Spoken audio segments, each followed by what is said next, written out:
Hola y bienvenidos a Culturas Políticas, un podcast patrocinado por la Fundación Tatiana Pérez de Guzmán el Bueno y en colaboración con el diario El Independiente. Hoy abordamos los efectos negativos de las tecnologías de la información, en particular de las redes sociales, sobre las sociedades occidentales. Con este fin nos acompaña José Manuel Muñoz, que es investigador en radiología en el Gordon Center for Medical Imaging de la Universidad de Harvard e investigador en neuroética en la Universidad de Navarra y el Centro Internacional de Neurociencia y Ética, el CINET, de la Fundación Tatiana Pérez de Guzmán el Bueno. Bienvenido, José Manuel, gracias por acompañarnos. Muchas gracias, bien hallado y un placer estar aquí. También nos acompaña, como siempre, David Sarias, director del podcast y profesor de Historia del Pensamiento en la Universidad Rey Juan Carlos. Hola, David. Hola Javier, ¿qué hay? Te habla Javier Collado desde la misma universidad y te recuerdo que si te has perdido algún programa puedes encontrarlo en las principales plataformas de podcast como iVoox, Spotify, Google Podcast, Apple Podcast, Amazon Music y también estamos en YouTube. En todas ellas te puedes suscribir para estar al corriente de todo lo que publicamos y también, si te gusta el programa, si te gusta nuestro podcast, te pedimos por favor que lo compartas con la gente a la que creas que le puede interesar el tipo de temáticas que tratamos en este programa. También puedes contactar con nosotros en nuestra cuenta de Twitter, @culturpol, y en la web culturaspoliticas.com. Vamos ya con el asunto de hoy, y es que, como hemos señalado en otros programas, la invasión rusa de Ucrania ha vuelto a poner sobre la palestra la intromisión del Estado ruso en las democracias occidentales mediante el uso de los nuevos medios de comunicación. Si en el último podcast examinábamos el ecosistema de medios, hoy abordamos la realidad desde el punto de vista del usuario. Concretamente, analizaremos cómo las compañías de comunicación digital ponen los avances en neurociencia y psicobiología al servicio de sus intereses económicos y cuáles son las consecuencias éticas y políticas de estas estrategias. Como a estas alturas todos sabemos, cuando un producto es gratuito, tiende a ocurrir que el producto es uno mismo, es quien lo consume. Es decir, nosotros somos el producto junto con nuestro tiempo y nuestros datos personales que pasan a ser el objeto con el que comerciar. Así que, José Manuel, una vez hecha esta breve introducción, ¿qué mecanismos utilizan los gestores de las redes sociales para retener la atención del usuario? Bueno, pues los mecanismos que se utilizan son diversos, desde luego todas estas compañías, todas estas plataformas, no solo las redes sociales, sino también plataformas más de contenidos audiovisuales, etcétera, pues tienen departamentos enteros con psicólogos y con psicobiólogos especializados en los mecanismos que se utilizan, pues eso, a nivel psicológico y a nivel cerebral para mantenerte de algún modo activo, interactuando, para mantenerte enganchado, si así se puede decir, y luego podemos hablar si queréis también de la cuestión de las adicciones, para mantenerte enganchado a las redes sociales. La verdad es que hay varios mecanismos, muchas veces somos inconscientes de cómo se están utilizando, pero se basan sobre todo en mecanismos de tipo psicológico. O sea, yo pienso mucho cuando hablamos de la guerra de Rusia y de toda esta cuestión de lo que está pasando, perdón, de la guerra de Ucrania y de todo lo que está pasando con Rusia. Claro, yo lo que veo es, como muchos otros factores, pues una gran polarización política y esta polarización, pues en muchos casos se debe a mecanismos para reforzar, pues por ejemplo, el sentimiento de pertenencia a un cierto grupo, o una cierta facción, o una cierta ideología, frente a otros, ¿no? El yo y mis pares o mis compañeros contra el enemigo, ¿no?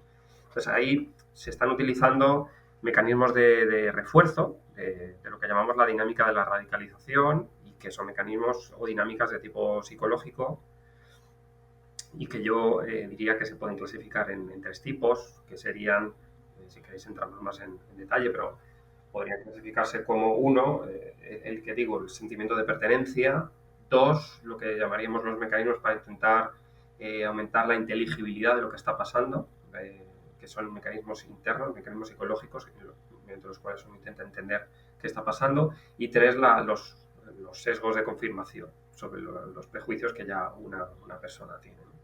Y esos son tres mecanismos muy importantes a nivel psicológico.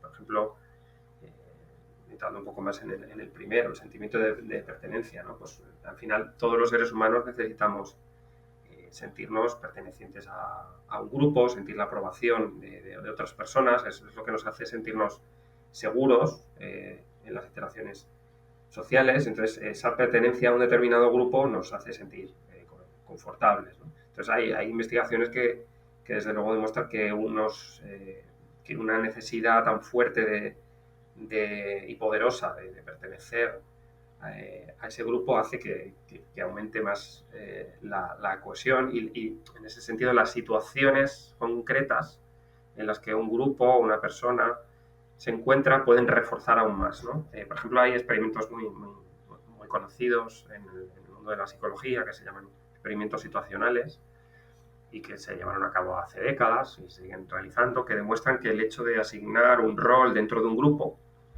pues hace que tú te creas ese rol y cada vez te metas más en ese rol y acabes comportándote como ese grupo o esa situación espera que te comportes, ¿no? Hay un famoso experimento que se llama el experimento de la prisión de Stanford, que es muy conocido, en el que se metió a grupos de estudiantes, era un experimento universitario en la Universidad de Stanford, por eso se llama así, y se metió a grupos de estudiantes a hacer una especie de juego de rol en la que unos tenían que hacer de guardias y otros tenían que hacer de prisioneros, ¿no?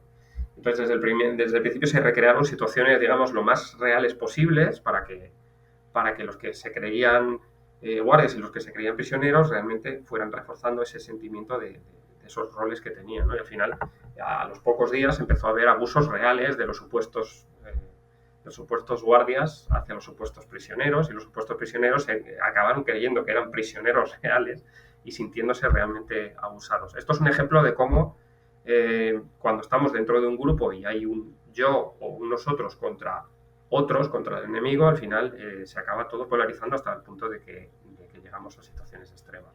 Y ese es solo uno de los mecanismos que es el de pertenencia. Si queréis, puedo entrar en los siguientes. Otro sería el mecanismo de inteligibilidad.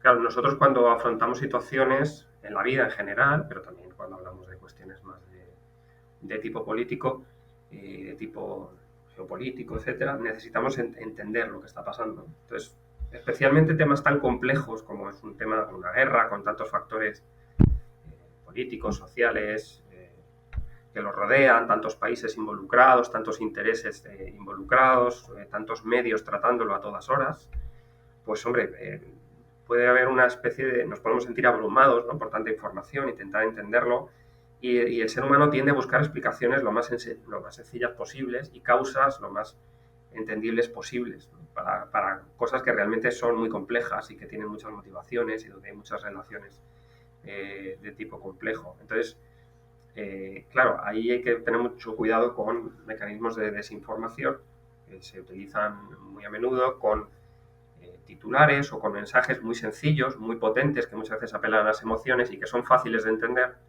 y que nosotros ya, simplemente por cómo pensamos los seres humanos, estamos predispuestos a creérnoslos, especialmente si tenemos ciertos sesgos, ¿no? Entonces, bueno, pues es muy fácil caer en este tipo de mensajes que las redes sociales, especialmente algunos tipos de redes sociales, pues por ejemplo como Twitter, donde los mensajes son muy cortos, pues potencian, ¿no? ¿Por qué los mensajes de Twitter son cortos? ¿Por qué la interacción tan corta puede ayudar a potenciar la polarización? Pues precisamente por esto, ¿no? Porque da lugar a mensajes cortos, potentes, que pueden ser más o menos ingeniosos, especialmente los que son más ingeniosos en unas pocas palabras nos apelan más, nos interesan más, tendemos a compartirlos más, con lo cual llegan a más personas, ¿no? Y bueno, el hecho de que un mensaje sea ingenioso no quiere decir que sea cierto, ¿no? Pero sin embargo nos apelan y nos llevan a interactuar más y a compartirlo más. Entonces, la inteligibilidad también, ¿no?, la facilidad con la que podemos entender algo, aunque las explicaciones no sean reales, hace que tendamos a crearnos esas explicaciones. Y el tercero sería el de los confirmatorios, que un poco también está relacionado con esto que hablo de la inteligibilidad, ¿no? Cuando todos tenemos cierta opinión de base de un tema y podemos ser más abiertos o menos abiertos a ideas o a mensajes que van en contra de lo que nosotros ya pensamos, ¿no? Pero tendemos a buscar lo que confirma lo que ya veníamos pensando antes, ¿no? Entonces, eso son lo que llamamos los egos de confirmación. Tendemos a buscar aquellos mensajes, aquellas personas o aquellos titulares, aquellas noticias que pensamos que van a reforzar lo que ya pensamos, porque realmente es más cómodo no cambiar de opinión o no plantearse si nuestra posición de partida era equivocada, ¿no? Es más fácil buscar aquellos resquicios, aquellas cosas, aquellos mensajes que van a confirmar lo que ya pensamos. Y esto en redes sociales es muy fácil de potenciar. Por ejemplo, pensemos en mecanismos como hashtags, ¿no? Los hashtags, lo que sea, ¿no? Sobre Putin, Ucrania, lo que sea. Un hashtag hace que toda la gente que pincha en ese hashtag vea las interacciones y ahí vamos a ver dos cosas muy interesantes. Una va a ser que vamos a encontrar necesariamente confirmación de ciertas ideas nuestras, porque siempre va a haber alguien que piensa como nosotros y cada vez que vemos esos mensajes confirmatorios estamos reafirmándonos en nuestra idea. Y al mismo tiempo estamos también encontrando mensajes relativos a esos hashtags que se refieren a ideas totalmente contrarias a las nuestras, ¿no? Y ahí estamos aumentando esa cohesión interna con aquellos que piensan como nosotros y al mismo tiempo estamos también aumentando la distancia con los que no piensan como nosotros. Al final todo está relacionado, estos tres mecanismos. Antes de darte la palabra, David, simplemente mencionar o hacer un par de recomendaciones más de casi de cultura popular. Aludía José Manuel al experimento de Stanford, recomendar sobre todo para quien quiera saber un poquito más, por lo menos entreteniéndose, la película The Experiment del año 2010, que retrata precisamente ese experimento. Y bueno, sobre la forma de pensar y que nos ceñimos más a las ideas simples o que tendemos a ver el mundo de ideas simples, seguro que José Manuel nos puede recomendar algún libro mejor, pero bueno, a mí el que se me viene a la cabeza ahora mismo es Pensar rápido, pensar despacio, de Kahneman, que también explica un poco, sobre todo en sus primeros capítulos, un poco este mecanismo. Luego, si quieres, José Manuel, por supuesto, estamos encantados de que nos recomiendes alguna lectura más al respecto. David, ¿qué querías comentar? Bueno, era un poco, no sé si es una pregunta o es un comentario, es si a ti te parece bien, José Manuel, porque cuando has mencionado la conexión que yo veo entre porque tú has separado el sentimiento de pertenencia, potencial sentimiento de pertenencia, con el aumento de la inteligibilidad, y lo has separado. Y luego añades el sesgo confirmatorio. A mí lo que me llama la atención de las redes sociales, o bueno, del contexto actual, es cómo se plasma, porque tú esto lo describes así, y bueno, el sentimiento de pertenencia, bueno, lo has dicho tú, no es que sea algo malo, es que es algo necesario. O sea, todos queremos sentirnos identificados con un grupo. Vamos, desde que Aristóteles decía aquello de las hormigas, ¿no? Es una necesidad humana, igual que también pues, la creación de metáforas para simplificar la realidad, ¿no? Para hacerla inteligible. Esto es de toda la vida. Estos son categorías neutras. Lo que a mí me llama la atención de la situación actual es que el sentimiento de pertenencia tiende a construirse en negativo. Es decir, estoy menos preocupado de ser español o catalán o lo que sea que del inmigrante que viene a atacarme. La conexión entre el sentimiento de pertenencia y la inteligibilidad es la amenaza que supone el atacante, que a su vez me permite construir una metáfora mediante la cual interpreto la situación como soy una víctima, lo cual me genera miedo, lo cual me hace identificar a un enemigo que a su vez acaba derivando, y lo que a su vez acaba derivando en odio. Me estoy explicando fatal, pero creo que se me está entendiendo, ¿verdad? Entonces, esto es, que tampoco es nada nuevo, pero yo sí quería que, aterrizándolo, no tanto en el análisis neutro como en el problema que tenemos, yo sí tengo, bueno, te pregunto, a ti, porque esto es un fenómeno común, te vas a la Segunda Guerra Mundial, te vas a la Primera Guerra Mundial, el fenómeno con una intensidad propagandística muy importante y tienes situaciones parecidas. Pero a mí me da la impresión de que ahora hay algo cualitativamente distinto desencadenado por la propia naturaleza de las redes sociales. Algo hay en las redes sociales que estaba ausente en la propaganda de masas. ¿Qué es eso? No sé si te estoy preguntando un poco como por el sentido de la vida, como te decía en la previa, pero si nos puede dar, desde el punto de vista de un neurobiólogo, cuáles son los puntos clave, los puntos cualitativamente diferenciadores del ecosistema que tenemos que fomenta este aspecto negativo. Porque recordemos, y con esto cierro, cuando aparecen las redes sociales, es que iba a ser al revés. Venían a salvarnos. Porque ya no teníamos gatekeepers, porque ya no teníamos guardianes de la verdad, iba a ser la libertad, que eso ya luego hablaremos, si esto de que en Stanford sean todos una banda de anarcocapitalistas tiene algo que ver con esto. Entonces hemos pasado de esto iba a ser jauja y la solución a nuestros problemas de convivencia a lo contrario. Tenemos más problemas ahora que antes. ¿Cuáles son los elementos cualitativos que distinguen al nuevo ecosistema electrógeno o electrónico, como quieras llamarlo, del analógico? Sí, bueno, a ver, antes de entrar un poco en eso, ¿no? Como lo veo yo, también, claro, sí que tienes, lo veo un poco también como tú, ¿no?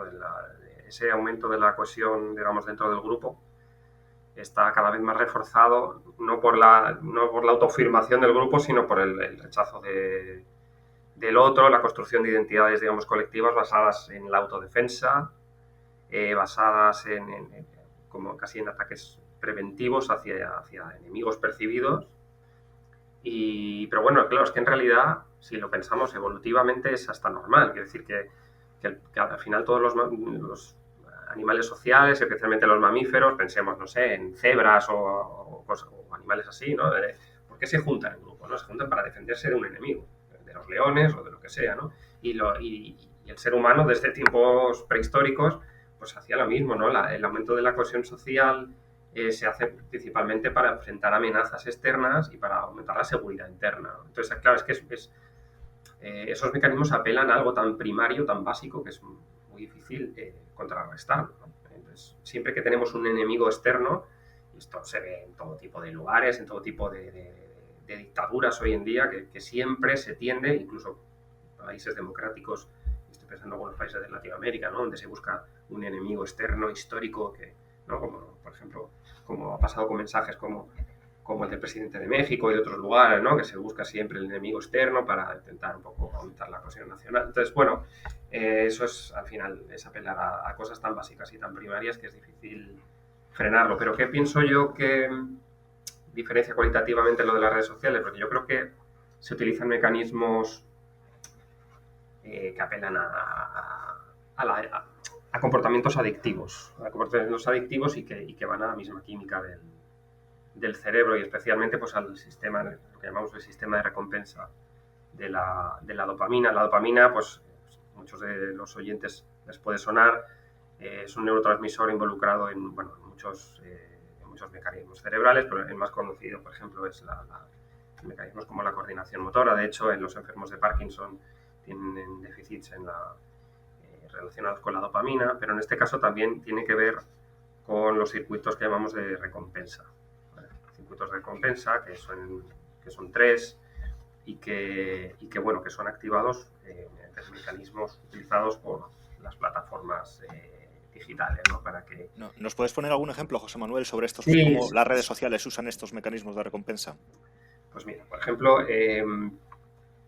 nosotros, se calcula que pasamos más o menos un 40 o un 50% de nuestro tiempo en el mundo real, por así decirlo, hablando de nosotros mismos. Que esto es algo que yo cuando este dato no lo sabía, ¿no? Y cuando lo leí dije, madre mía, pues es bastante tremendo, ¿no? Pensar que pasamos tanto tiempo hablando de nosotros mismos. Pero en redes sociales, según algunos estudios, este tiempo hablando de nosotros mismos llega al 80%, ¿no?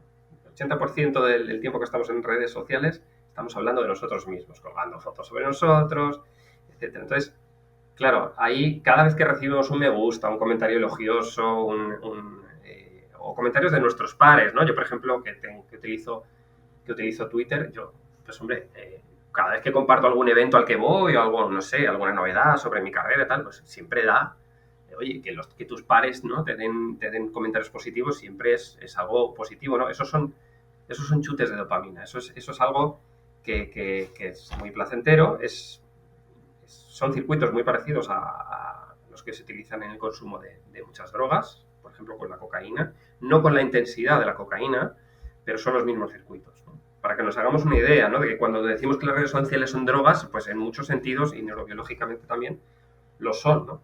Entonces, eso, el feedback positivo ya refuerza mucho ese tipo de circuitos de recompensa y hace que se perpetúen, pues, ¿no? Seguir colgando contenido, seguir produciendo datos, que es algo tú que mencionabas, Javier, muy importante, ¿no? Producimos datos, producimos contenidos, pero lo más, yo creo que lo que más le puede llamar la atención a los que nos escuchan es que no es la mera recompensa lo que hace que nos enganchemos y queramos estar más tiempo ahí. No es tanto la recompensa, sino la expectativa de la recompensa.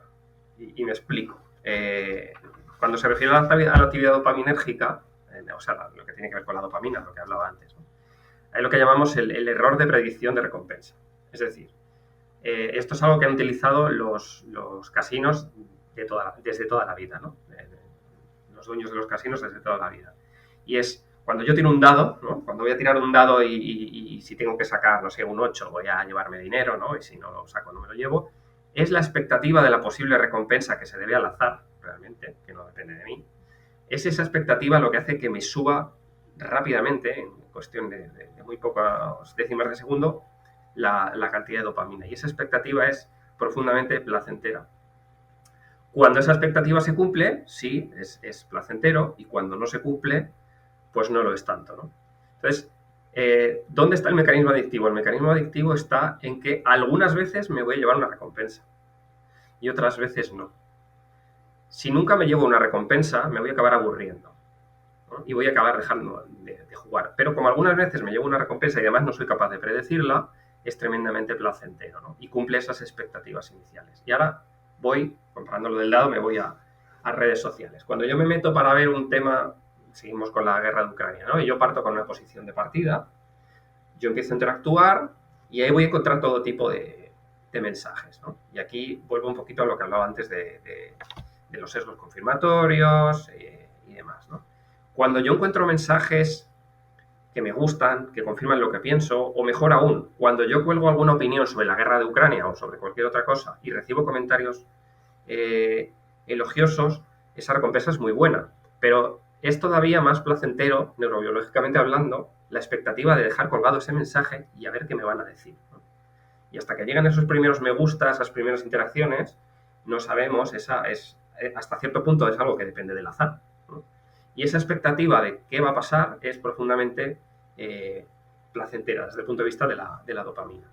Cuando en muchos casos lo que va a pasar es que voy a recibir comentarios positivos que van a reforzar esa expectativa que tenía, y en otro caso voy a recibir comentarios negativos. Si siempre que interactuara recibiera comentarios negativos, acabaría aburriéndome de las redes sociales, muy probablemente, acabaría dejándolo, ¿no? Porque no me producen realmente lo que yo esperaba. Pero como algunas veces me produce lo que yo sí espero, sigo enganchado, sigo interactuando, sigo pinchando hashtags, sigo entrando en perfiles de gente que, tanto de gente que está de acuerdo conmigo como que gente que dice todo lo contrario, para ver qué han puesto, ¿no? Y a ver, entonces es muy fácil y requiere muy poco esfuerzo darle un clic para ver si el resultado de ese dado es el que yo espero, ¿no?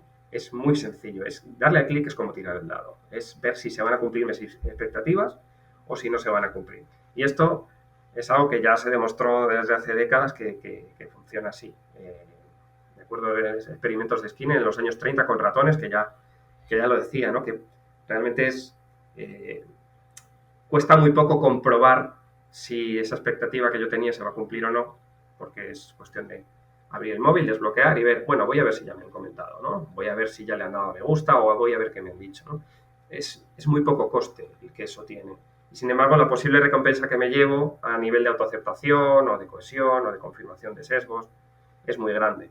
Entonces, el costo-recompensa es claramente favorable, ¿no? Entonces, y eso hace que estemos continuamente enganchados, que queramos seguir interactuando y que sigamos produciendo contenidos. Entonces, yo creo que al final es una cuestión, suena un poco reduccionista y no lo es porque hay muchos factores involucrados, pero la cuestión química es muy, muy importante y muy influyente. Yo creo que eso está estudiado prácticamente desde el principio. Yo pienso que es algo que eso lo tenían muy claro a la hora de diseñar este tipo de plataformas. Creo que lo tenían clarísimo, porque eso es lo que hace que interactúes y hagas lo que ellos quieren, que es producir contenidos y producir datos con los que luego ellos pues van a comerciar o los van a vender a terceros, ¿no? Al final es eso. Nos hablabas, José Manuel, de la confirmación de sesgos, y es una de las cuestiones que, bueno, alguna vez ha salido en el programa y hemos comentado cómo hasta cierto punto esto al final, lo hablamos también en la previa, crea cámaras de eco, crea grupos donde uno tiende pues a seguir en Twitter a la gente con la que coincide, ¿no? Lo que tradicionalmente siempre se había hecho en los medios generalistas. En este país, si eras de izquierdas, pues no comprabas el ABC, indudablemente. Esa consonancia cognitiva, ¿no? Creo que se llama.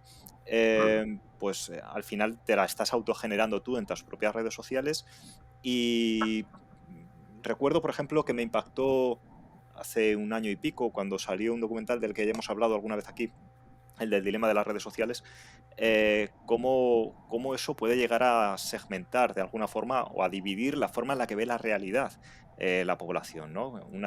Una sociedad partida cada vez más en dos grupos, por lo menos en lo político, de pros y de contras, de izquierdas y de derechas, y llegando a un punto en el que las realidades son distintas, donde ya no vemos las cosas igual porque todo se ha polarizado cada vez más. No sé si tú estás de acuerdo en esa idea y si debemos preocuparnos tanto como los que a nivel intuitivo estamos preocupados sobre esto. Yo estoy totalmente de acuerdo y además creo que debemos ser conscientes de que todo este tipo de cosas no son tan fácilmente reversibles y que incluso pueden dejar una huella a nivel cerebral. Hay estudios que demuestran que una interacción continuada, especialmente en personas que se comportan de manera más adictiva a redes sociales, al final acaban dejando un rastro a nivel cerebral, a nivel anatómico, ¿no? Por ejemplo, hay estudios, un estudio publicado hace 4 o 5 años en una revista muy prestigiosa, que demostraba que una interacción continuada y especialmente de tipo adictivo en redes sociales producía una alteración de los sistemas cerebrales, de las partes del cerebro relacionadas con comportamientos de tipo impulsivo, ¿no? Con la amígdala cerebral, por ejemplo. Entonces, esa adicción a redes sociales parece ser que está asociada con, anatómicamente, que la amígdala, digamos, para que nos entiendan, haga que nos comportemos de manera más impulsiva. Y claro, ese comportamiento más impulsivo, a su vez, refuerza la adicción. Entonces es un círculo vicioso, ¿no? Es una realimentación muy, muy peligrosa y que al final acaba dejando rastros en el cerebro. Esto no es inocuo, quiero decir. Este tipo de mecanismos que se utilizan no son inocuos, mucho menos, y pueden producir al final dejar un rastro a nivel cerebral y son los mismos, y quiero insistir en eso, son los mismos mecanismos que se utilizan para el juego y son los mismos circuitos neurobiológicos asociados con drogas tan fuertes como la cocaína, que vuelvo a insistir, no es tan fuerte el efecto, pero es el mismo tipo de mecanismo, ¿no? E incluso también afectan a la creatividad. Hay otros estudios que también parecen demostrar que partes como el córtex prefrontal, que es la parte del cerebro que tenemos justo aquí detrás de la frente, ¿no? Y que está asociado con muchas otras cosas, pero también con la creatividad, acaba afectado y que al final la creatividad de la gente es menor, ¿no? Menos creatividad al final también quiere decir menos capacidad para pensar de manera diferente, de manera creativa, menos capacidad para buscar otro tipo de soluciones también a los problemas con los que estamos interactuando en redes, como problemas de tipo político. A menos creatividad, más manera de ver las cosas de manera más simple, más capacidad para asimilar mensajes sencillos que parece que explican todo. Entonces, al final todo, a nivel cerebral y a nivel psicológico, todo está interactuando ahí. Todo esto es conocido desde hace décadas, es decir, no es un invento, no es algo que se haya demostrado ayer, esto se sabe desde hace décadas y es algo con lo que se contaba, estoy convencido, desde el principio. Yo quería, José Manuel, que volvieras un poco a la analogía del azar, porque a mí me ha generado un problema la analogía, porque me ha recordado al propio argumentario de los propietarios de las grandes compañías tecnológicas. Es bueno, este es un mundo libre en el que yo lanzo un Twitter o lanzo un tweet y depende del azar. No confundir con la situación que describía antes en su analogía Javier, de yo me iba al kiosco, yo tenía El País y el ABC y yo elegía entre los dos y claro, yo me tiraba por el que yo ya sabía que me iba a decir lo que yo ya pienso. El que me iba a ¿cómo es la palabra que has utilizado, Javier? Reforzamiento cognitivo, ¿no? O evitar las disonancias cognitivas. Pero yo tengo la impresión de que en realidad el azar juega un papel muy pequeño, tanto en el éxito que tenga un tweet que lancemos nosotros, como en qué tweets nos llegan a nosotros. pero corrígeme, en el sentido de que el algoritmo de Twitter o el algoritmo de Facebook selecciona ciertos mensajes. Y esa selección no es producto del azar. Es una selección que se produce a, bueno, ¿cuál es el mensaje que me va a generar más interactuación en el mayor número posible de personas? Es decir, en la analogía tuya de los dados, esos dados están cargados. Claro. Y además siempre van a caer del mismo sitio, que es el en el que hemos empezado, ¿no? El sitio del odio, del miedo, de esas emociones primarias y negativas. Por eso quería que esto nos lo exploraras un poco cómo funciona esto, porque yo sé la teoría, pero no sé esto cómo aterrizarlo, porque la teoría es muy fácil. Yo no estoy interactuando contigo. Yo no estoy, bueno, lo que tú decías, cuento en Twitter que me han dado un premio y me gusta que mis pares me feliciten, ¿no? Me den una palmadita en la espalda, pero es que yo no se lo estoy diciendo a mis pares, yo se lo estoy diciendo al algoritmo. Y luego depende del algoritmo, que a veces pasa que tú dices algo y el vecino de enfrente con el que tú te llevas muy bien no le ha llegado. Pero a otro señor que tú no sabes, a este sí le llega y te da un like. Entonces, esto desde el punto de vista de si tú fueras Darth Vader o fueras el ingeniero que tiene que montarle la máscara a Darth Vader, ¿esto cómo funciona? ¿Cómo se manipula esto o cómo crees tú que lo están manipulando para que tenga estos resultados? No sé si la pregunta tiene sentido. Sí, tiene sentido. A ver, cuando yo hablo de azar, no estoy diciendo que sea azaroso totalmente lo que va a ocurrir, sino que más bien desde tu punto de vista subjetivo, cuando tú produces contenidos o interactúas, tu cerebro está actuando como si lo fuera. Quiero decir, tú esos algoritmos no los conoces realmente y no sabes lo que va a ocurrirte. Quiero decir, desde ese punto de vista yo creo que sí funciona la analogía del azar, ¿no? Tú no sabes qué va a ocurrir, ¿no? Eso sí es como tirar un dado, no sabes qué va a pasar, ¿no? Y es esa expectativa de lo que vaya a pasar lo que a nivel, muchas veces inconsciente, nos produce ese placer, ¿no? Esa expectativa de qué va a pasar. Pero claro, por supuesto que no es azaroso, ¿no? Esos algoritmos están funcionando. Yo no sé muy bien, si os soy sincero, cómo los están utilizando para que interactúes con ciertas personas sí, con otras personas no. Pero desde luego lo que sí tengo muy claro es que sí que se tiende a no solamente darte recompensa, no solamente darte castigo, por así decirlo, sino a un balance entre las dos cosas. ¿Ya? A largo plazo, lo que hace que sigas ahí, lo que hace que sigas produciendo datos, lo que hace que sigas enganchado, por así decirlo, es ese difícil equilibrio entre encontrar cosas gratificantes y cosas que no me gratifican. Y eso hace que siempre sea, vuelvo a lo mismo, desde tu punto de vista, algo azaroso. No sabes lo que te va a tocar cuando tiras el dado, no sabes qué va a pasar. Y eso es profundamente adictivo. Cada vez que entras, yo por lo menos voy a hablar desde mi experiencia personal, todos tenemos nuestras ideas, yo tengo las mías. Cuando entras y ves ciertos temas que además apelan a valores personales o a cosas que emocionalmente o desde el punto de vista de tu ética son importantes, sinceramente yo cuando entro no sé cómo voy a salir de la interacción en Twitter.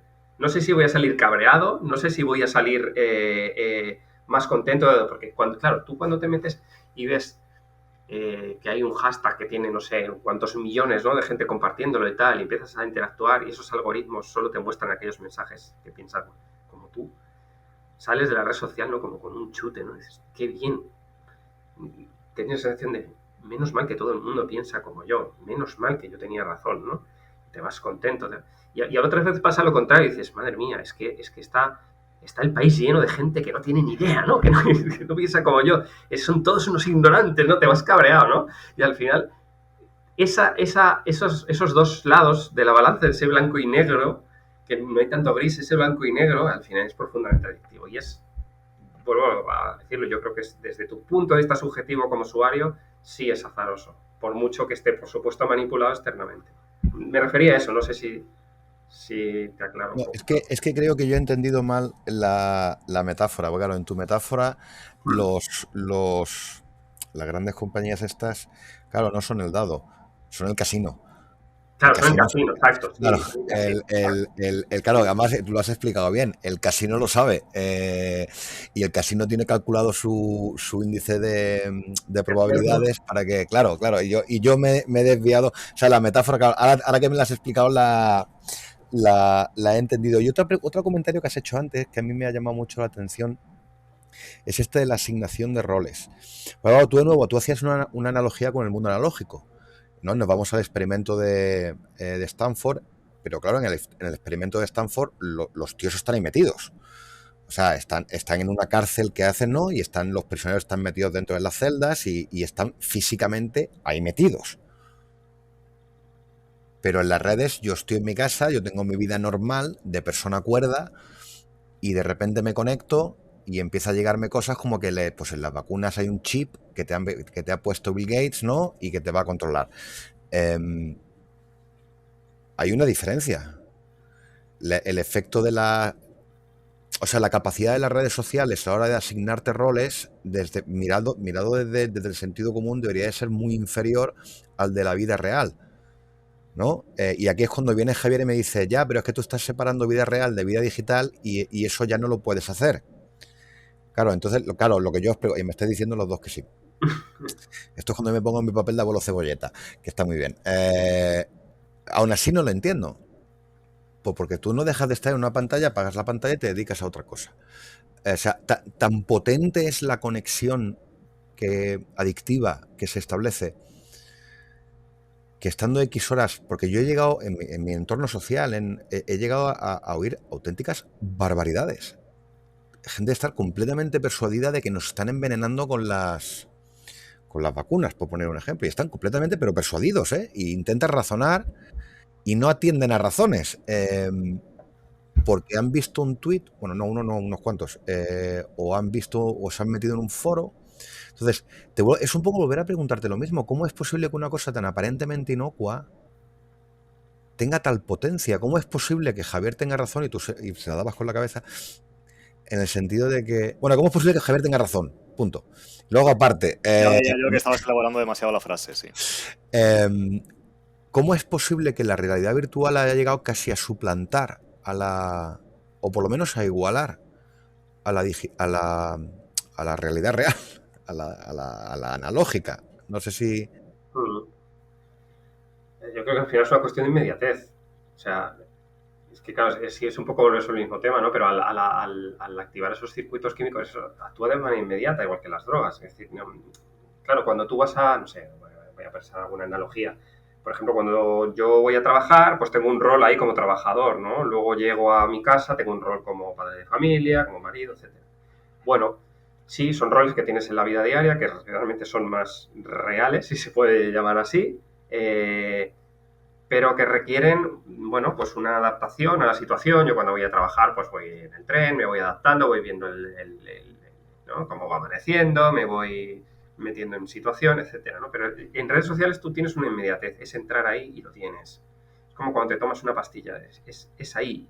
Y va directo a la química cerebral, es muy inmediato y es muy potente, ¿no? Entonces, es muy difícil contrarrestar eso y además, claro, ahora que hablamos de las vacunas, me estaba acordando de un concepto que se llama la inseguridad epistémica y eso es también un mecanismo que se utiliza mucho en general en la desinformación en redes sociales. La inseguridad epistémica, es decir, no solo está permitido, sino que además está fomentado, ¿no? Lanzar mensajes que plantean dudas sobre lo que está ocurriendo sobre un tema determinado. Puede ser las vacunas o puede ser cualquier otro tema, ¿no? Teorías de la conspiración, ¿no? Eso genera una inseguridad que hace que la gente trate de buscar seguridad, ¿no? Porque al generar inseguridad, la reacción es buscar seguridad. Y la buscas dentro de un determinado grupo, volvemos a lo mismo, ¿no? Entonces, ese grupo de los antivacunas, pues se va también basado en los sesgos que puedan tener de base o ciertas dudas, muchas veces sembradas adrede, van a buscar aquellas noticias, aquellos mensajes que parecen darles, ¿no? Una esperanza de sí, esto de las vacunas, pues seguro nos están envenenando, nos están metiendo porquería. Entonces, sembrar la duda en redes no es algo azaroso, ahora que hablamos del azar, eso sí que es seguro, está estudiado y se fomenta. Se fomenta para eso, para que esa inseguridad lleve apareada pues una búsqueda de seguridad, de explicaciones sencillas y una búsqueda de una mayor cohesión interna. Fíjate que a mí me había dado la sensación, al comentar todo esto, la sensación justo contraria. Además, hay una metáfora que aparece recurrentemente cuando hablamos de redes sociales, que es el de la pastilla azul de Matrix.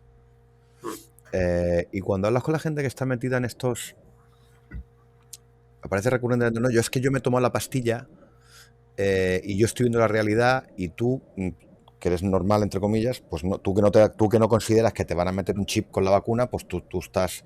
Y me había dado la sensación de que era justo al revés, en el sentido de que hay un sentimiento de yo estoy en la pomada y tú no. Que a través de la desinformación,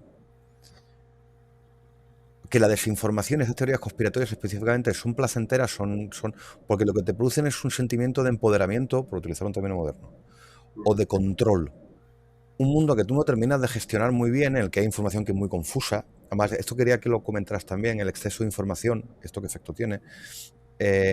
Yo me agarro a la conspiración X y consigo dos cosas. Primero, victimizarme, pero al mismo tiempo empoderarme, porque sé que me están victimizando y como ya lo sé, pues puedo hacer algo al respecto. Tengo un cierto sentimiento de control sobre mi propia vida frente a esta élite que nos está controlando. Entonces yo no sé si esto que te estoy diciendo es una cosa de sentido común y que es muy estúpida, o de sentido común y que tú lo ves, esa sensación de empoderamiento, sobre todo que además muy fácilmente detectable en los grupos populistas. Problema complejo, solución fácil, que tú conoces, ergo tú ya controlas tu vida un poquito más que antes. No sé si esto, no sé cómo lo ves. Es un poco la verdad revelada, ¿no? De lo que se han servido las sectas tradicionalmente siempre. El ser de un grupo selecto que tiene un conocimiento del que el resto no y que además que te sitúa de alguna forma como un elegido, ¿no? Pero que nos ilustre José Manuel. Sí, vamos, va un poco por ahí, vuelta un poquito a la misma idea de la cohesión y claro, lo que dices tú de la desinformación, pues iba un poco en la línea de lo que mencionaba antes de la inseguridad epistémica. Cuanta más información nos bombardee, al final nos crea una sensación de estar abrumados, nos hace sentir inseguros, que no... Claro, tú hablas de control, yo vuelvo un poco a la otra idea, la de descontrol. Claro, sentimos que no controlamos todo lo que nos está llegando, intentamos buscar control donde no lo hay y ahí es donde caemos en las explicaciones sencillas y en ideas más de tipo populista, ¿no? que son simples y que además atacan a lo más básico, a lo más emocional, a lo más primario y a aquello que nos hace sentir que pertenecemos a un grupo, un poco como decía Javier, un grupo selecto, ¿no? No solamente yo y los míos nos damos cuenta de que nos están engañando, ¿no? De que todo esto es una farsa, de que las vacunas tal, de que, en fin, un poquito va en la línea de lo que comentabais, ¿no? Perdóname, David, por reorientar, si quieres, ir avanzando, porque si no nos quedamos en la misma cuestión. Y comentábamos antes del programa, en la previa, hablábamos un poco del metaverso también, ¿no? Y comentaba antes David esta diferencia entre lo real y lo digital, que yo ya aquí en alguna ocasión he negado, ¿no? Ante la experiencia de nuestro día a día.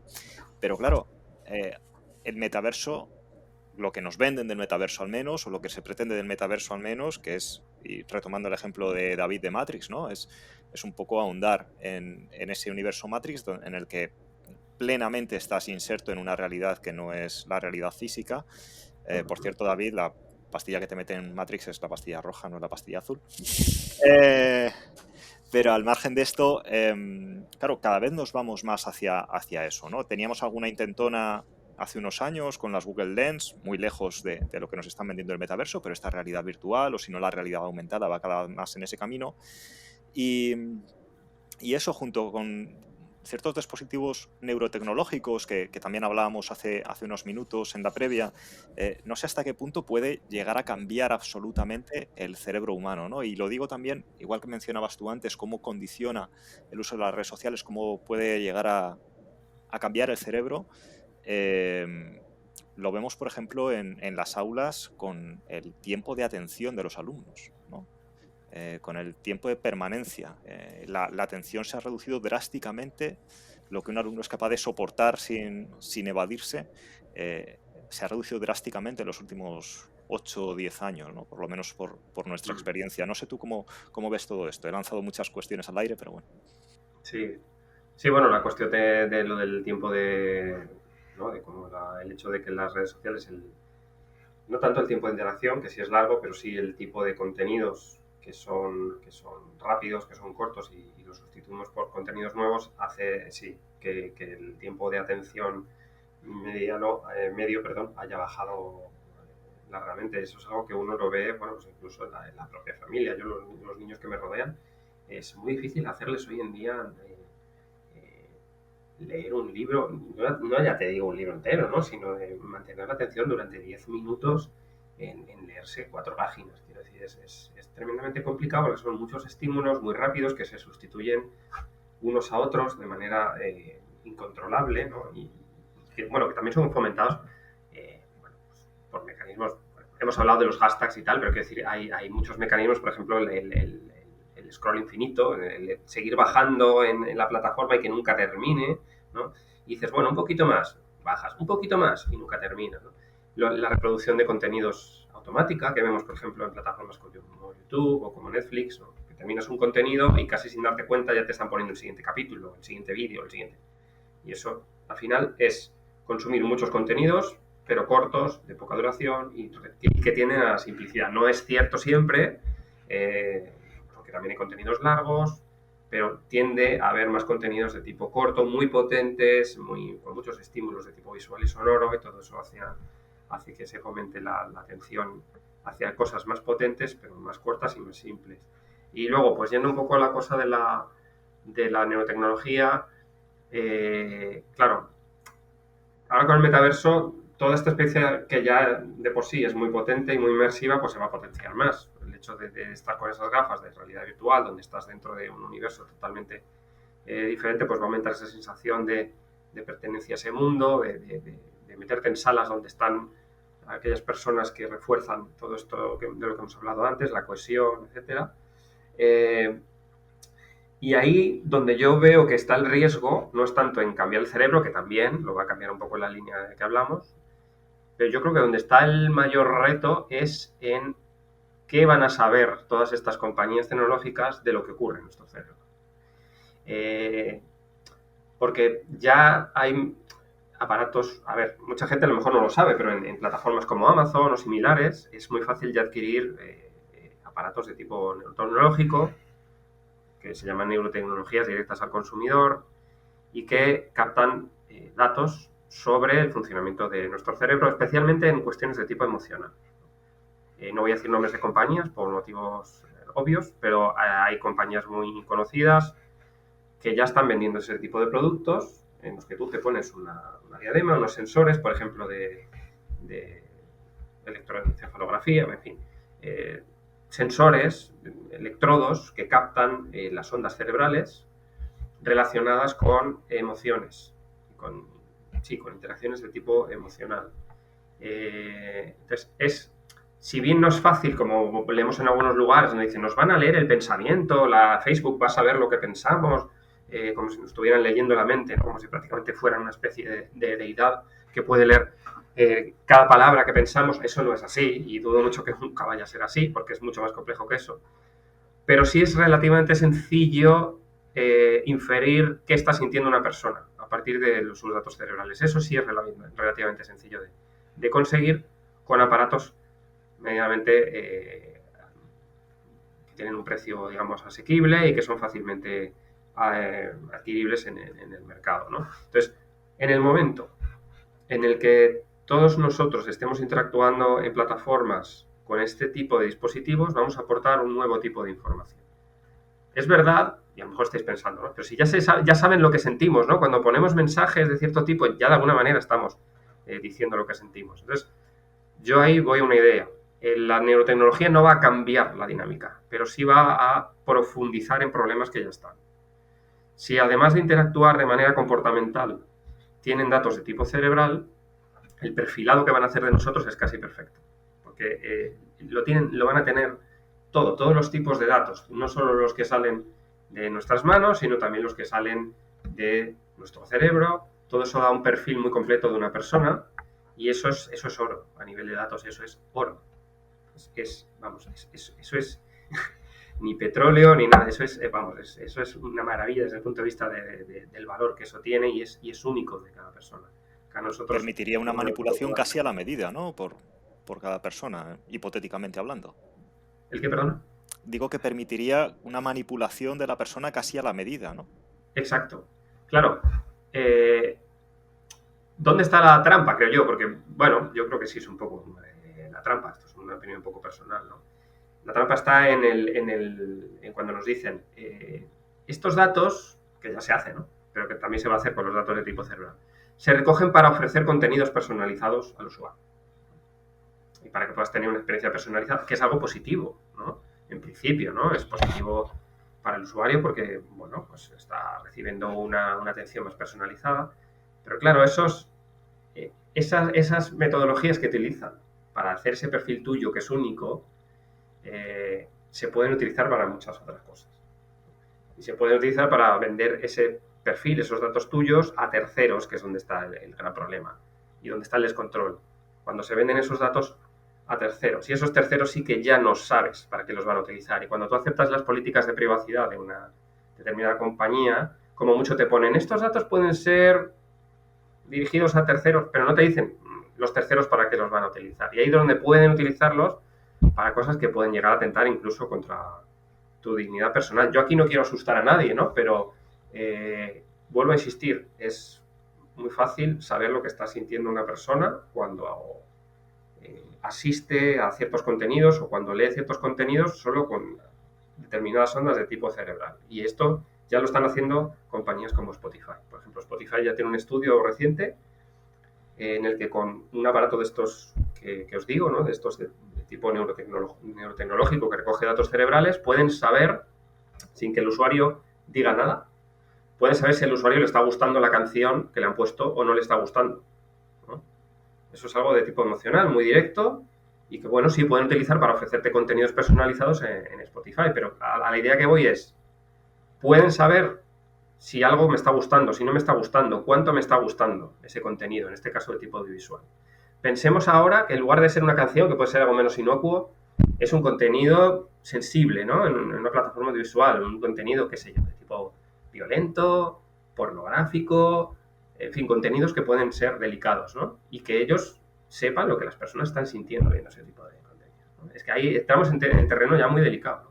Entonces, bueno, no me quiero, digamos, enrollar mucho en la misma idea, pero es todo lo neurotecnológico no es que vaya a crear un mundo nuevo, inesperado, no, yo creo que va a agravar problemas que ya vienen siendo importantes desde hace 10, 15 años.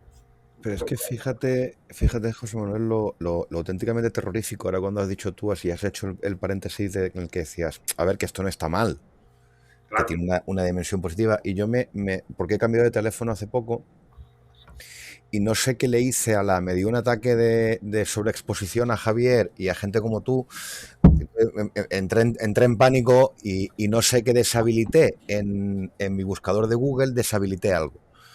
Entonces Google no sabe no supo durante 2 días, me duró. No sabía lo que yo quería durante 2 días. Claro, cuando yo abría el feed de noticias que me llegaba, es que no me interesaba nada. O sea, de hecho me llegaban noticias americanas. O sea, que, a ver, pues que está muy bien, Estados Unidos, pero y llegó un momento que de puro agobio tuve que tirar para atrás, rectificar. Además estuve un rato buscando, por favor volver a conectarme. Porque yo quiero recibir noticias que de verdad me interesen.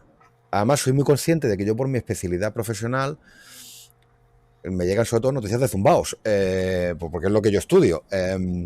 Además sin filtro, porque eso Google no lo sabe. Pero sí es verdad que hay una parte positiva de estas tecnologías que sobre todo lo que nos dedicamos a las profesiones más un poquito intelectualoides es que lo necesitamos. O sea, tú no puedes coger y desengancharte de Google. O de Twitter. A mí todo el mundo dice el aspecto, Javi hace así con la cabeza. Pues Javi, a lo mejor tú sí, pero bueno, déjame rectificar. Y pues no, para entrar en el terreno de la realidad. Te puedes desconectar. Yo podría coger el móvil y no volver a encenderlo nunca más y operar con un móvil de los de ruedecita de toda la vida. Pero es una vida un poquito más difícil, ¿eh? O sea, la utilidad de estas... Te cuesta más usar un plano en papel que usar Google Maps y que te diga evidentemente qué ruta tienes que ir siguiendo. No, pero no es solamente ese nivel, Javier. Es que si yo renuncio a Twitter, yo voy a perder profesionalmente. Si yo renuncio a Google Scholar, yo voy a perder profesionalmente. Si yo renuncio a descargar documentos de ciertas páginas, esto seguro que a José Manuel también le pasa como nosotros, quieres un artículo, te vas a Internet. Y Google eso lo registra, ¿eh? Y Claro. luego te manda información por relativa a eso que te has descargado. Entonces, a lo que voy, estamos en una especie de... me viene la palabra en inglés conundrum, de nudo gordiano, en el que por un lado nos tiene unos efectos nocivos evidentes, pero por otro lado es tan útil, independientemente de la dimensión adictiva, que es lo que nos hemos centrado aquí, es que hay una dimensión de utilidad que es real y a la que ya estamos acostumbrados, que en cierto modo es todavía más terrorífico. A ti te ponen el diodo ese que decías, ¿no? La diadema, y voy a conseguir lo mismo pero mucho más rápido. Me voy a acostumbrar y me va a pasar igual, que me lo van a quitar. Y le voy a decir, no, oiga, por favor, vuélvamelo a poner. No por la dopamina, sino porque estoy sacándole una utilidad material. Entonces, ¿cuál es la solución? ¿Cómo conseguimos lo uno, si es que la hay, sin lo otro? ¿Cómo consigo que Google me diga lo que yo quiero que me llegue, sin que Google también pues, me tenga como una especie de, ¿no?, de Gepetto con Pinocho? Si es que la hay, solución. Bueno, pues la solución, a ver, bueno, antes que nada, sí, claro, primero que decir, cuidado con esto del metaverso, porque claro, lo que dices tú, nos vamos a acostumbrar. Una vez nos acostumbremos, si es que ocurre, igual no ocurre nunca, ¿eh? Pero tiene pinta de que va, de que va a ocurrir. Igual una vez nos acostumbremos a ponernos algo en la cabeza para interactuar en el trabajo, incluso en casa, en la calle, una vez nos acostumbremos a utilizar eso y tener algo en la cabeza puesto largas horas del día, lo vamos a ver ya como algo natural. Va a haber gente que ya desde que nace ve eso como algo normal, ¿no? Yo me acuerdo de la pandemia, de vídeos de niños, ¿no? Que en sitios donde no había gel para higienizarse las manos intentaban sacar el gel de la mano. Ya formaba parte de su vida diaria y era algo normal, a lo que no tuvieron que acostumbrarse porque ya nacieron con eso así, ¿no? Es un poco en la línea también de lo que dicen, ¿no? De los nativos digitales, etcétera. Pues puede ser lo mismo con el metaverso, ¿no? Al final lo podemos ver como algo normal, acabarnos acostumbrando a utilizarlo. Cuidado con eso, porque una vez tienes algo en la cabeza puesto, es muy fácil añadirle nuevos sensores, nuevas tal, que te van a recoger más datos, ¿no? Entonces, es un paso que yo particularmente veo clave, el del metaverso, porque está ese salto cualitativo de ya es normal tener algo en la cabeza. Y a partir de ahí, nuevas mejoras, nuevos sensores que recogen nuevos datos, es muy fácil aceptar que nos los pongan y aceptar utilizarlos. Pero claro, al mismo tiempo lo que dices tú es tan necesario este tipo de herramientas que no puedes renunciar a ellas. Entonces, ¿cómo? Claro, igual a lo mejor los que nos ven o escuchan están pensando, bueno, pues este hombre solo ha hablado de cosas negativas, de que esto es adictivo, de que tal. No, claro que es útil, ¿no? Yo también las utilizo, todos las utilizamos, pero hay que encontrar un equilibrio y ese equilibrio, pues yo no veo otra forma que no sea a través de la regulación. Es que no hay otra forma. Y bueno, en este sentido, pues hay mucho debate hoy en día sobre cómo regular las plataformas digitales. Yo me muevo más en el mundo de cómo regular las posibles neurotecnologías que vayan a venir en el futuro, pero bueno, esto también va hacia el mundo digital. Es decir, se necesitan regulaciones, además, y yo quiero incidir en esta idea, que sean más internacionales, porque al final estas compañías no actúan a nivel nacional y pueden ser impunes a la hora de saltar barreras nacionales. Entonces se necesitan mecanismos coordinados a nivel internacional para decir, oiga, ustedes pueden recoger estos datos para hacer esto, pero no pueden hacer esto otro.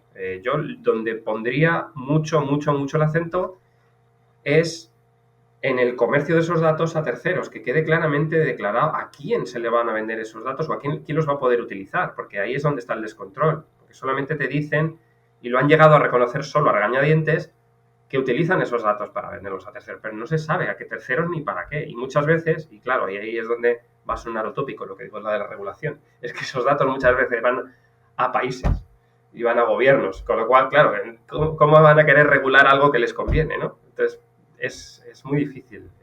Pero es que además, José Manuel, A este respecto que comentas, yo el punto débil que le veo es que al final, incluso aunque el usuario sepa, lo acaba aceptando. Es que es lo que acaba de decir David. O sea, yo he vuelto a dejar que recopilen todos los datos que les dé la gana a cambio de que yo cuando abra el móvil, en mi tablón, en mi feed, vea noticias que me interesen, ¿no? Y claro, si eso lo llevamos a algo como lo que se presupone que puede llegar a ser el metaverso o una realidad virtual, por poner otro ejemplo de ciencia ficción, llegar al mundo de Ready Player One, ¿no? Las personas que estén familiarizadas con esto, ¿no?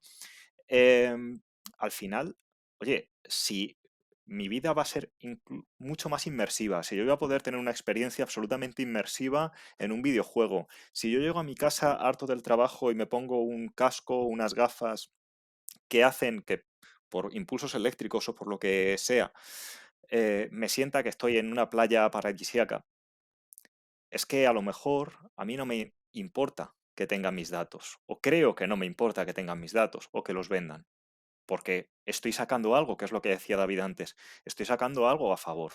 La cosa es a cambio de qué, a qué coste, ¿no? Y por eso pienso que, aunque haya regulación, que evidentemente es muy necesaria, y esto es mi opinión como profano en la materia, pero creo que es insuficiente. Creo que la gente sabe que recopilan sus datos y en muchos casos nos da lo mismo, y si eso es ahora que estamos en pañales comparado con lo que podemos llegar a estar dentro de 20 o de 30 años o quizá menos, eh, creo que corremos un riesgo real, ¿no? Y simplemente sin hablar de implantes en el cerebro, ¿no? Veía hace unos meses un vídeo del Neuralink de Elon Musk con el mono jugando al Pong, ¿no? Al videojuego este clásico con el cerebro, aparentemente, o eso nos vendieron. Eh, Oye, pues es que si encima ya permitimos eso, a mí lo que me preocupa es que lo vamos a permitir como ciudadanos individuales, más allá de las legislaciones de los estados, por más protectoras que quieran ser. Fíjate, no sé si a vosotros os pasa, pero ahora mismo la Unión Europea, además tú que viajas, Manuel, de Estados Unidos a Europa, no sé si se nota una diferencia, pero tú te metes en una web y en todas siempre te sale la pantalla, ¿no? Das tu permiso para que tus datos, patatín, patatán, porque en Europa se ha regulado. ¿Y qué es lo que hacemos todos? Sí, sí, sí, sí, fuera. O sea, que es que no, o sea, no hablemos en futuro, es que está pasando, es que me pasa a mí. O sea, yo llevo unos días ahora muy liado con cosas de tiendas y demás, y esto que hago el esfuerzo mental de decir, no, voy a ver qué hacen con esto. Y que solo utilicen los cookies justas y necesarias. Y la segunda vez que lo haces, mira que le den por saco. Porque yo voy con prisa, lo que quiero es, y yo voluntariamente renuncio, y está regulado, ¿eh? Y las compañías me preguntan, y yo voluntariamente, por pura desidia y comodidad, mira, déjame en paz. Además, recuerdo pensarlo, jolín, estos de Bruselas, qué pesados. Y yo voluntariamente he renunciado a la... Entonces, esto por un lado, que al final la regulación no es sustituto de la responsabilidad y el conocimiento personal. O sea, que tú sepas lo que te está pasando. Y luego, por otro lado, José Manuel, una cosa que tú has comentado de pasada y que a mí me preocupa mucho, y me consta que a Javier también, porque hemos estado todo el rato hablando de compañías, de lo que va a hacer Meta, de lo que va a hacer Elon Musk con Twitter, pero a mí me preocupa mucho más el Estado, ¿eh? Claro, porque tú decías antes, ¿cómo van a regular una cosa que les interesa? No, no, es que la van a regular en los términos que a ellos les interese. Y a mí Facebook me genera inquietud. El Estado chino me genera un poquito más. Porque el Estado chino tiene de por encima, que le regulen a ellos. Facebook nos tiene a nosotros, bueno, en cierto modo. Entonces, bien la regulación, pero primero, yo no sé si esto tú te lo has planteado alguna vez, y que esto, porque yo creo que tú estás un poco en la practicidad de las cosas, ¿no? Que es la teoría, de qué cosas pueden hacernos los gobiernos y cómo ves tú de próximo que los gobiernos pueden estar utilizando ya este tipo de recursos, y luego qué otra alternativa hay, porque a mí esto de regular me parece como, no sé, como una tirita cuando tú lo que tienes es una fractura doble abierta. Sí, sí, bueno, a ver, claro, dices, me preocupa más el gobierno chino que Facebook. Sí, pero igual te debería preocupar, siendo práctico, ¿no? Más Facebook, porque a lo mejor es Facebook le está dando los datos al gobierno chino. Quiero decir, al final es el intermediario, es el intermediario, yo no sé si Facebook se los está dando en concreto al gobierno chino, pero es un ejemplo, ¿no? De que, y sí parece que hay indicios muy serios de que estas plataformas venden los datos también a gobiernos, ¿no? Entonces, hay que ser consciente de que estas plataformas no son inocuas, no solo a nivel cerebral y todo lo que hemos estado hablando antes, sino de que no son inocuas a la hora de lo que tú les estás dando. Y bueno, ¿qué podemos hacer? Pues un poco en la línea de lo que comentabais los dos, también alfabetizarnos un poco en el sentido de poner en valor qué estamos dando a cambio de qué. Y yo lo que veo es que lo que damos vale mucho más de lo que recibimos. Y lo que pasa es que nos están haciendo o nos están metiendo en un mundo en el que esas herramientas que nos dan, que no son tan valiosas como lo que damos, se convierten en imprescindibles, con lo cual no tenemos más remedio que aceptarla, ¿no? Pero lo que estamos dando, hay una gran asimetría entre lo que estamos dando y lo que estamos recibiendo. Creo que era Javier que decía antes, somos productos, ¿no? Sí, o sea, yo diría que somos productores, proveedores de datos, ¿no? Entonces yo a los que nos escuchan les diría, por ejemplo, si usted es panadera o panadero, ¿no? Y se ha levantado a las tantas de la madrugada a preparar pan, ¿no? Y tiene el pan listo, ¿no? Y llega un cliente y usted le va a dar el pan gratis. No, se lo va a vender, ¿no?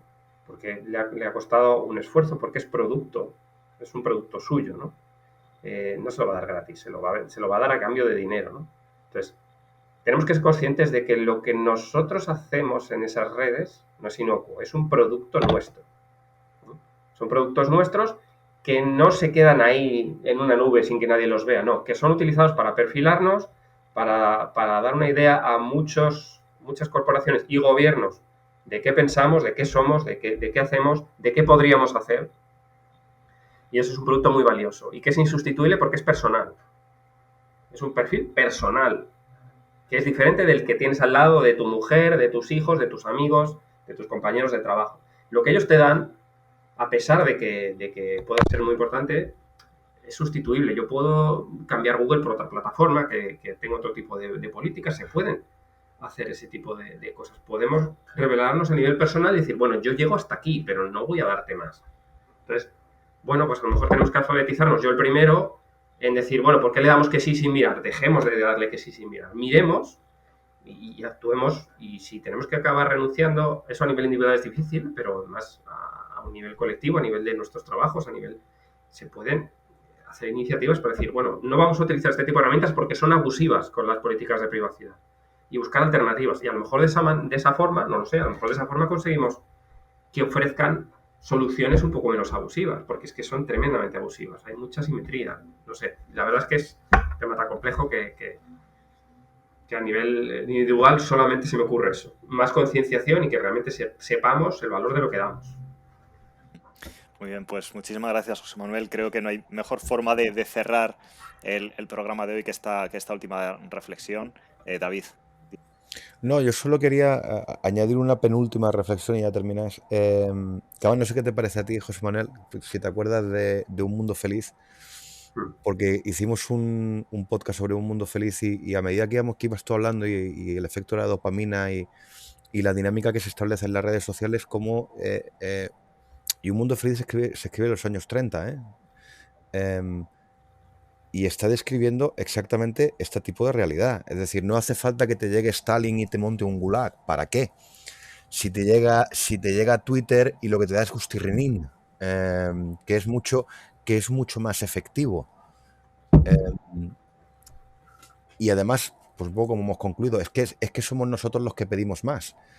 Y cuando me desconectan, por favor, vuelve a enchufarme. O sea que es realmente, yo no sé, pues por concluir, si tú consideras que vivimos ya, recogiendo la idea de Un Mundo Feliz, que el podcast que hicimos, es una realidad que no es a futuro, que ya es distópica y que el problema no es Putin. Somos nosotros, interactuando con ciertas compañías que en el fondo, pues oye, ellas van a hacer dinero. Si eres un poco tan pesimista en el análisis. Pues me temo que sí. La verdad es que ya estamos en muchas cosas en un mundo feliz. Bueno, ¿no? Muchos dirían, bueno, sí, pero no vives no vives oprimido bajo una dictadura comunista o de otro tipo. Sí, mucha gente sí, desgraciadamente sigue viviendo así. Nosotros no, bueno, y en ese sentido pues somos más libres, pero al final lo que está pasando es muy parecido a lo que Huxley narra ahí, y incluso bueno, pues los que sean el libro verán, ¿no?, que se apela a este tipo de apelar a la química, ¿no?, del organismo, de cómo nos quedamos enganchados a ciertas cosas, y eso hace que seamos más mansos y que estemos más dispuestos a hacer lo que nos mandan. Entonces, bueno, cuidado, porque a veces tenemos ilusiones de libertad, ¿no? Y a lo mejor esas ilusiones son más grandes de lo que pensamos. Bueno, pues ahora ya, si David me deja, le ponemos punto final a esto. Muchas gracias, José Manuel, por habernos acompañado. Gracias a vosotros. David, te veo en el próximo programa. Te veo en el próximo programa, Javier. Se despide Javier Collado. Recuerda que puedes encontrarnos en las principales plataformas de podcast como iVoox, Apple Podcasts, Spotify, entre otras. Puedes suscribirte a todas ellas, además de a YouTube, donde también estamos, pues si te apetece vernos las caras durante un rato. Y recuerda siempre recomendarnos a las personas que puedan estar interesadas en este contenido. También puedes interactuar con nosotros en nuestra cuenta de Twitter, @culturpol, y en nuestra página web culturaspolíticas.com. Hasta el próximo programa.